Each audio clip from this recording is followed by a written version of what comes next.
글로벌 증시 마감 시황 전해드리겠습니다. 3대 지수는 결국에는 장 후반까지 상승을 하게 되면서 일제히 오르면서 거래를 마쳤습니다. 종가 체크를 해보겠는데요. 자, 이날은요, 비슷하게 다 올라갔습니다. 다우지수가 0.8%, S&P 500도 0.9% 올라갔고요. 나스닥 지수도 이제는 1% 가깝게 상승을 하면서 12,000선에 어느 정도 안착해가고 있는 흐름을 연출하고 있습니다. 자, 이날 시장에 영향을 준 키워드는 두 가지가 되겠는데요. 첫 번째가 소매, 그리고 두 번째가 금리가 되겠습니다. 우선 소매부터 체크를 해보게 되면요. 이 한 기업의 발표로부터 시작이 됐습니다. 불안 요인이 됐었고 장 초반에 떨어졌던 이유이기도 합니다. 바로 소매업체 타깃의 이런 실적 경고가 이어진 건데요. 이렇게 타겟의 내용을 발표를 들으면서 다른 이제 미국 기업들, 소매 업체들이 계속해서 이렇게 변화하고 있는 인플레이션 시장 속에서 고군분투하고 있다라는 부분까지 시사를 했습니다. 이러한 점이 장 초반의 부담 요인으로서 작용을 했는데요. 자세히 뜯어보면 문제는 재고가 늘어나고 있다라는 그런 내용입니다. 이렇게 재고가 늘어나는 것은 소비자들의 이런 소비 행태 자체가 바뀌고 있는 거고, 미국에서는 소비가 중요하다 이렇게 좀 말씀을 드리고 있는데요. 경제가 재개되고 있다, 이제 코로나가 끝났다라는 그런 관점에서 소비를 계속해서 늘려왔던 이런 미국이 되겠습니다. 하지만 인플레이션의 압력이 더 커지게 되면서 이렇게 이제 비싼 제품들에서 이제는 가성비가 좋은 제품, 저렴한 제품, 이런 쪽으로 소비가 바뀌어가고 있다고 합니다. 이러한 것들이 기업 입장에서는 상당히 좀 타격을 입히고 있습니다. 그래서 실제로 타겟 측에서도 재고를 줄이기 위해서 인플레이션이지만 가격을 인하하고 거기에다가 주문을 축소하는 이런 일련의 조치를 단행한다고 밝혔는데요. 이렇다 보니까 1분기보다 2분기의 실적이 안 좋아질 수밖에 없다라고 얘기를 했습니다. 이렇게 되면서 소비가 위축되고 있다는 쪽으로 해석이 좀 더 커지게 되면서 분위기가 초반에는 안 좋았습니다. 하지만 반전에 성공할 수 있었던 것은 미국의 10년물 국채금리 수익률, 거기에다가 옐런 재무장관의 경기에 대한 자신감, 그리고 워낙에 좀 밀렸었기 때문에 저가 매수세까지 들어오게 되면서 복합적으로 상승을 했는데요. 그 가운데 어제 국내 증시하고도 연결성이 높았던 것이 바로 채권 시장이 되겠습니다. 우선은 국채금리가 무역 적자가 아주 최악이었던 미국에서 이제 약간은 개선이 됐다라는 경제 지표가 발표가 됐습니다. 그거 덕분에 3%를 상회했던 이런 국채금리 수익률이 3%를 하회할 수 있게 됐습니다. 이렇게 되면서 심리적으로 좀 약간 안심을 할 수 있었던 그런 계기가 만들어졌고요. 이 무역적자라는 경제지표 자체는 1분기 미국의 성장률을 떨어뜨리게 했던 요인 중에 하나였습니다. 그만큼 4월에 무역적자가 좀 개선됐다는 것은 1분기보다는 2분기의 경제 성장률이 조금은 나아질 수 있을 것이다 라는 그런 긍정적인 관점에서 시장에서는 안심할 수 있었던 그런 재료가 됐었습니다. 자, 이어서 섹터와 업종별 흐름으로 조금 더 나눠서 좀 보도록 하겠습니다. 자, 어제 거의 보합권의 수준에서 머물렀었던 미국 증시가 되겠습니다. 장 초반에 좀 상승세를 보여줬다가 후반으로 가면 갈수록 탄력이 줄어들었던 게 어제 장이었다면 오늘은 완전 좀 반대였습니다. 초반에 안 좋고 후반으로 갈수록 좋아졌습니다. 거기에서 이제 그런 상승세를 이끌 수 있었던 게 바로 에너지가 가장 큰 역할을 했습니다. 이제 러시아에 대한 원유 금수 조치에 따라서 이 공급에 대한 그런 이슈가 계속 이어지고 있습니다. 지금 이슈로만 봐서는 유가가 계속 올라가니까 인플레이션도 자극하고 전반적으로 부담되는 재료지만 지금 기름을 팔고 있는 기업들 입장에서는 좋죠. 지금 3.1% 올라갔고요. 그리고 두 번째로는 산업재가 그 뒤로 1.3%를 이어가고 있는 모습인데요. 이 산업재 섹터 내에서 자본재 업종의 상승세가 두드러졌습니다. 그 말은 원자재 가격 상승이 강세를 계속해서 이어가고 있다라는 부분으로 오르긴 했지만 안의 내용들은 에너지나 산업재나 전반적으로 그닥 좋지는 않은 그런 상황이 되겠습니다. 자, 이어서 종목별 내용으로 조금 더 자세하게 들어가 보겠는데요. 어제 시장은 굉장히 오른 종목과 내린 종목이 뒤섞여 있는 그런 상황이었다면 오늘은 조금 더 오른쪽으로 좀 뚜렷하게 나타나고 있는 상황입니다. 전체 그림에서 특별히 보셔야 될 것은 애플이 좋았다라는 점, 그리고 어제에 이어서 여기 표시는 안 되어 있지만 중국 기업들의 흐름들도 계속해서 강세를 이어가고 있습니다. 그리고 여기에다가 약간은 우려되는 것이 이쪽에 있는 소매 업종 자체가 약했다라는 것이 특징이 되겠는데요. 하나씩 보시죠. 우선 대형 IT하고 성장주부터 먼저 체크를 해보겠습니다. 소매 쪽으로 전자상거래 이 사업을 하고 있는 아마존을 제외하고는 나머지 종목들의 흐름은 다 좋았습니다. 우선은 나스닥의 상승세를 좀 이끌 수 있었던, 투자 심리를 개선시킬 수 있었던 재료는 바로 애플에서 나왔는데요. 애플이 최근에 세계 개발자 회의를 진행을 했습니다. 이제 그거 덕분에 올라간 건데 어떤 내용들이 나왔는지는 잠시 후 특징주에서 좀 더 자세하게 좀 말씀을 좀 드리도록 하겠고요. 그거 하여튼 좋은 상품들을 많이 신제품으로 냈기 때문에 지금 투자은행들도 애플에 대한 이 투자 의견을 좋게 이어갔습니다. 이런 것들을 영향을 받으면서 애플이 1.7% 상승을 하는 흐름 연출이 됐고요. 옆에 반도체 제조 회사들 중에서는 이제 애플하고 연관성이 있는 회사들이 다 올라갔는데 대표적으로 뭐 작아서 잘 안 보이긴 하지만 스카이웍스가 1.6, 쿼보가 1.5%로 상승세를 동반해서 타는 흐름이었습니다. 자, 그리고 애플 밑에 두 번째로 큰 종목이 또 마이크로소프트가 되겠습니다. 1.4% 올랐는데요. 마이크로소프트는 최근에 이 투자 의견까지 하향 조정이 되면서 조금은 위축된 그런 흐름을 보여줬습니다. 이제 그런 상황에서 증권사 모건 스탠리가 지금의 마이크로소프트의 가격은 매력적인 구간이다라는 그런 분석을 내게 되면서 이날 마이크로소프트는 나스닥의 좋은 흐름과 개별적인 이런 증권사 영향 덕분에 상승을 하는 모습을 보여줬고요. 지금 대형 IT 속에 있는 반도체들의 흐름을 보게 되면 어제 필라델피아 반도체 지수가 약간 상승을 했는데 간밤에 한 0.9% 추가 상승이 나왔습니다. 그만큼 반도체와 관련된 투자 심리가 어느 정도 살짝은 살아나는 그런 내용이 되겠습니다. 그 가운데 가장 강했던 것이 제조업체 중에서는 브로드컴이 되겠습니다. 브로드컴은 지금 투자 심리가 약간 개선된 가운데 이 반도체 제조 회사들 중에서는 애플하고 또 연관성이 있는 회사입니다. 그렇다 보니까 다른 종목들에 비해서 상승을 좀 더 크게 할 수 있었습니다. 2.1% 올랐고요. 이제 국내하고 연관성이 좀 있는 지금 마이크론 테크놀로지 0.4% 상승을 했고 웨스턴 디지털 역시 1% 올라가게 되면서 이날 메모리 관련된 종목들도 흐름이 나쁘지 않았다는 점 말씀을 드리겠습니다. 자, 이어서 오른쪽으로 쭉 와보시면요. 앞서 말씀드렸던 정유 관련된 종목들입니다.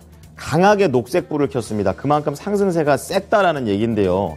이제 국내에서도 정유 관련된 종목들이 이러한 흐름들을 이어갈지 같이 연결을 좀 해보셔야겠습니다. 대형주 중에서는 엑소모빌이 4.5%로 쉐보론이 2% 올라간 것보다 훨씬 더 강하게 올라갔는데요. 우선 기본적으로 러시아와 관련된 이슈는 같은 거지만 투자 의견이 상향 조정이 됐습니다. 그러면서 이제 독보적인 상승세를 보여줄 수 있었고요. 중소형 쪽에서도 코노코필립스, 이오지 리소시스 이런 종목들이 전반적으로 4에서 5% 올라가면서 중소형 쪽에서 좀 더 강한 상승세가 나와줬습니다. 자, 마지막으로 앞서 말씀드렸던 소매업체들의 부진을 좀 볼 수 있겠는데요. 시작은 이 오른쪽 끄트머리에서 시작됐습니다. 타겟이 지금 2.3%. 아까 말씀드렸듯이 2분기 실적이 좀 안 좋을 것 같다. 이렇게 좀 얘기를 드렸습니다. 이러한 것들이 타겟을 좀 끌어내리는 그런 재료가 됐습니다. 어쨌든 닫혀가는 이 소비자들의 지갑을 열기 위해서 눈물을 머금고 지금 가격을 인하시킨다라는 그런 관점에서 실적이 부진해지는 건데요. 그렇다 보니까 타겟에서 안 좋았던 점이 지금 소매업종 중에 또 대표적인 종목인 월마트로 이어졌고요. 1.2% 하락했고요. 그리고 아마존이 또 연결받아서 1.4%. 그리고 그 밑에 있는 집안 인테리어 업체 회사들이죠. 홈디포, 로우스까지 이렇게 하락세가 쭉 연결되는 분위기가 이날 시장에서 나와줬습니다. 자, 특징주 체크해 보겠습니다. 우선 애플인데요. 신상품을 이제 공개를 했죠. 이제 그렇게 되면서 이런 분위기를 끌어올리는 그런 오늘 역할을 했습니다. 원래 애플이 자체적으로 개발한 칩이 있습니다. M1이라는 칩인데 이제 이것과 이어서 신제품인 M2를 만들었다고 했습니다. M1보다도 M1의 그런 성능도 굉장히 좋았었는데 M2는 이 M1보다도 훨씬 더 강력한 이런 내용들을 좀 보여줬고요. 또 핀테크 시스템을 애플 디바이스에 좀 포함을 시켜서 금융 쪽에 좀 진출하는 쪽을 시사를 했고요. 거기에다가 아이폰에 대한 시스템 업데이트, 그리고 카플레이 업데이트를 하게 되면서 애플이 핸드폰뿐만이 아니라 이제 자동차 쪽으로도 이렇게 생태계를 확장할 것을 시사를 했습니다. 이러한 내용 속에서 전반적으로 애플은 이날 강한 흐름을 좀 보여줬습니다. 1.5% 올라가면서 주당 148달러에 거래를 마치는 흐름 보여줬습니다. 자, 두 번째는 오프라인 백화점 콜스가 되겠는데요. 지금 매각과 관련된 개별적인 협상 내용이 있었습니다. 이제 그러면서 상승을 한 건데요. 프랜차이즈 그룹 쪽에서 지금 콜스를 살려고 하고 있습니다. 주당 60달러에 지금 콜스 인수를 제안을 한 상태이고, 앞으로 3주 동안은 이제 협상 기간을 갖는다고 하니까요. 이 부분에 대한 기대감이 좀 반영됐습니다. 이날 콜스는 최근에 이제 바닥 찍고 올라온 상태에서 횡보를 하고 있다가 이날 갭업으로 크게 점프를 하면서 45달러까지 크게 회복하는 모습이었습니다. 자, 이어서 유럽 증시 체크해 보겠습니다. 약세로 거래를 마쳤는데요. 앞서 이 헤드라인 네 번째 있었던 것이 바로 이 세계은행의 발언이었습니다. 스태그플레이션이 우려된다. 그렇기 때문에 경기 불황이 이어질 것 같다라는 그런 전망을 내놨습니다. 그렇다 보니까 이러한 것들을 그대로 좀 반영을 했던 건데요.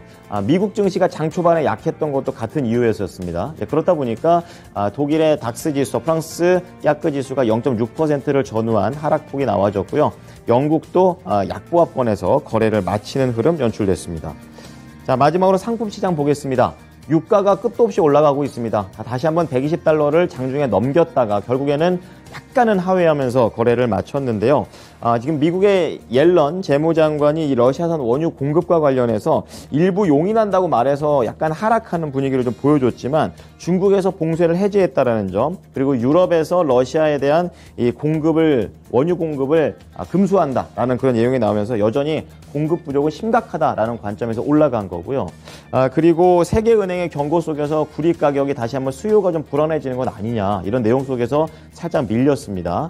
그리고 안전자산인 금값은 달러 약세 속에서 이날 상승을 했고요. 마지막으로 국채 수익률은 이 소비자 물가지수를 이제 주 후반에 나올 예정인데 이거 기다리면서 좀 더 채권 시장은 안전한 쪽을 선택하는 모습 연출됐습니다.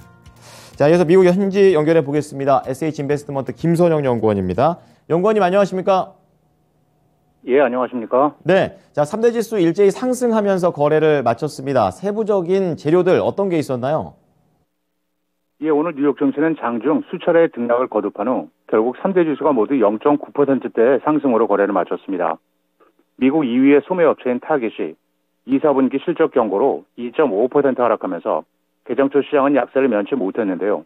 타겟은 재고 축소를 위해 제품 가격을 인하하고 주문을 축소하는 등 여러 조치를 단행할 계획이라면서 이에 따라 2, 4분기 영업 마진율이 약 2%를 기록해 당초 예상보다 낮아질 것이라고 밝혔고, 이 같은 소비 위축 우려 속에 경쟁사인 1위 업체 월마트 역시 1.27%의 하락으로 거래를 마감했습니다. 전문가들은 타겟의 실적 경고는 많은 소매 업체가 변화하는 환경에 고전하고 있음을 보여주는 것이라고 진단을 하면서 소비자들의 행태가 여행이나 오락, 외식 등으로 이동하는 데다 경제 재개로 인해 공격적으로 소비를 늘렸던 소비자들이 인플레이션 압력으로 인해 비싼 제품에서 상대적으로 덜 비싼 제품으로 소비 패턴이 바뀌면서 타겟은 최근 분기 지난해 같은 기간보다 재고가 43% 증가했으며 월마트 역시 전년 대비 33%가량 증가했다고 밝힌 바 있었습니다. 하지만 반도체 가격과 해운 운송료, 비료 가격 등이 하락세를 보이기 시작하면서 글로벌 인플레이션 상황이 정점을 지났을 수 있다는 긍정론에 힘이 실린 점이 오들어 주가 지수를 끌어올렸는데요.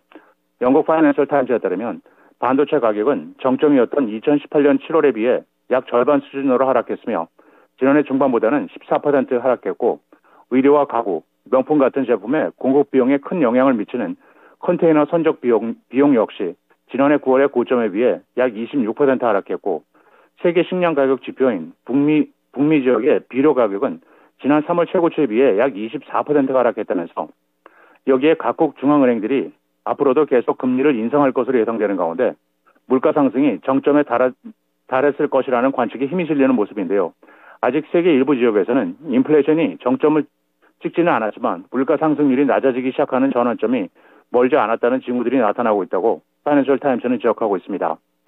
이에 따라 오는 10일에 발표되는 미국의 5월 CPI에 대한 시장의 관심이 집중이 되고 있는 가운데 많은 전문가들은 5월 CPI가 소비자 수요 둔화와 공급망 개선으로 인해 4월에 이어 5월에도 상승세가 둔화될 것으로 예상을 하고 있으며 CPI는 지난 3월에 41년 만에 최고치인 8.5%까지 상승한 후 4월에는 8.3%로 다소 하락한 바 있습니다.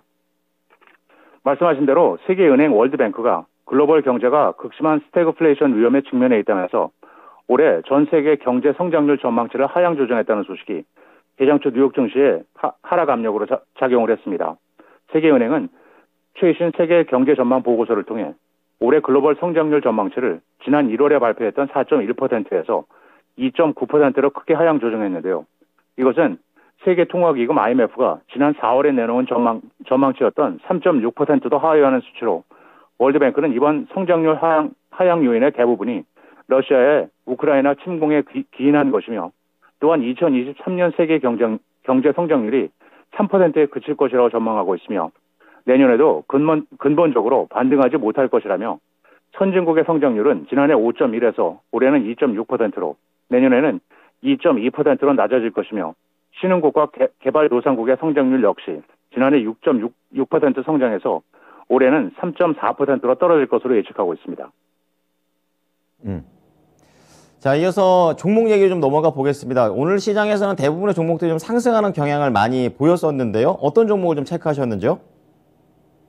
예, 비타민숍을 비롯한 다수의 소매업체를 운영하는 유통지주업체 프랜차이즈 그룹과 매각 협상을 벌이고 있다는 뉴스로 백화점 업체인 콜스 코퍼레이션의 주가가 오늘 8.2%가 상승해 45달러 59센트의 거래를 마쳤습니다. 프랜차이즈 그룹은 콜스 주식 한 주당 60달러의 인수 가격을 제시하고 있으며 총 인수 대금은 80억 달러로 전일 종가 기준 약 26억 달러의 프리미엄이 붙은 가격인데요. 프랜차이즈 그룹은 지난 2019년 미국 세금 대행 업체인 리버티 텍스와 가구 업체 버디 홈 퍼니싱이 합병해 탄생했고 같은 해 건강기능식품 브랜드와 아울렛 업체 등을 인수하면서 사세를 키운 바 있었습니다. 마지막으로 내일은 4월 미국의 도매 재고 수정치가 발표되고 캠블 수프, 토어 인더스트리스, 베라 브래들리, 볼리스바겐 아울렛, A&B 인더스트리즈, 파이브 빌로우, 미션 프로듀스, 브라운 포맨, 그리고 옥스퍼드 인더스트리가 지난 1분기 실적을 발표하게 됩니다. 네, 지금까지 SH인베스트먼트 김선영 연구원이었습니다. 연구원님, 오늘도 잘 들었습니다. 예, 감사합니다.